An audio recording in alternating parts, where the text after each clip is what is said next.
السلام عليكم ورحمة الله وبركاته habeenimo wanaagsan akhyaartana daawanaysa meel kasta ka joogtaan daafaha caalamka ku soo dhawaada war waxaan caalamkeedii ka haynay channel YouTube-keenan Badiya Bari channel wararka caawa idin hayno waxa ugu dooroon wararka ka imanaya Mareykanka oo duufaana ku kaceen iyo Euro shirkii dhaqaalaha adduunka lagaga hadlayay ee Davos Switzerland iyo Afrika qaramada midoobay oo iyana halkaa ka hadashay iyo sidoo kale arrimaha Somaliland iyo Soomaaliya haddaan idinku horeeyo wararka ka imaanaya Mareykan duufaano rooban oo qabow xoogan in ka badan 200 milyan oo qof ayaa waajahay duufaan taariikhi ah oo baraf rooban iyo qabow daran wata gobollo badan ayaa xaalad degdeg ah ku dhawaaqay duulimaadyadii iyo safaradiina hakad ayay galeen sidoo kale madaxweynaha Mareykanka Donald Trump ayaa shirka Davos ka sheegay in la gaaray heshiis hordhac ah oo ku saabsan Greenland isagoo ka laabtay hanjabaadii cashuurta taasoo suuqyada dhaqaale kor u qaaday sidoo kale shirarka dhaqaalaha adduunka Davos shirku wuxuu noqday xarun dood adag oo ku saabsan Greenland NATO iyo mustaqbalka amniga Yurub kadib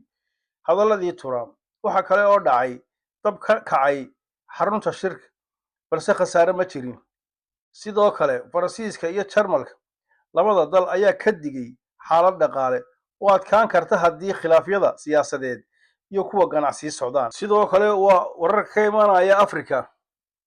dalxiiska Afrika qaramada midoobay ayaa sheegtay in Afrika noqotay gobolka ugu koboca badan dalxiiska caalamka 2025 iyadoo booqashada dalxiisayaashu kor u kacday sidoo kale sportska tartanka Afrika champion 2026 ayaa ka socda Kigali Rwanda 31 Janaayo waana markii ugu horeysay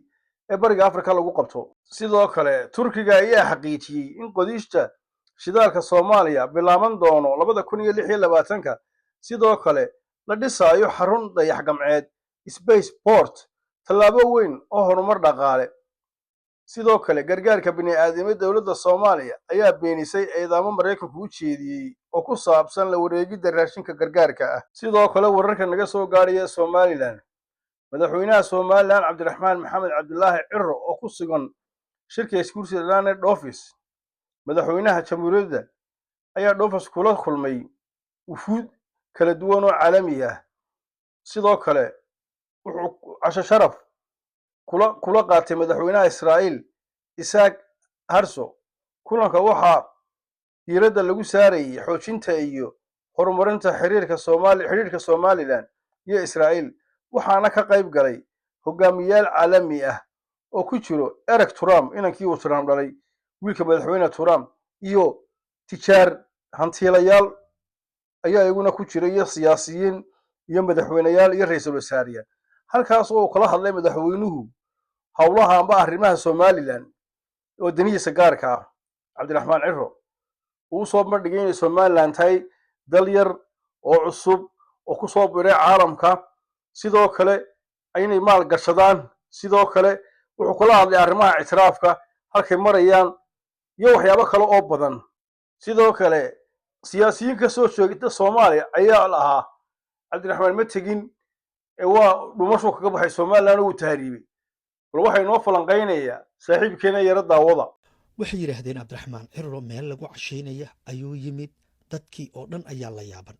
mana lagu casuumin shirka madasha dhaqaalaha adduunka haddaba warkaasi maxaa ka jira waa been abuur shirkaasi gebi ahaantiisaba hadda waad baari kartaa qof aan lagu casuumin maba tegi karo mana loo ogolo taa iga qor hadda right now haddaad baartidna waad soo heli kartaa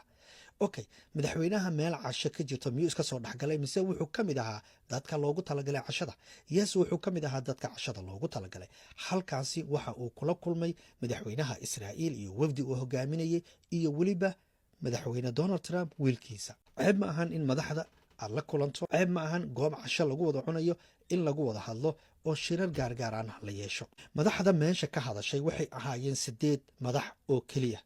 8 hogaamiye bas ayaa loo ogolaa in halkaasi ay ka hadlaan laakiin dadka la casuumay ee hogaamiyaasha ahaa waxa ay ka badnaayeen 60 hogaamiye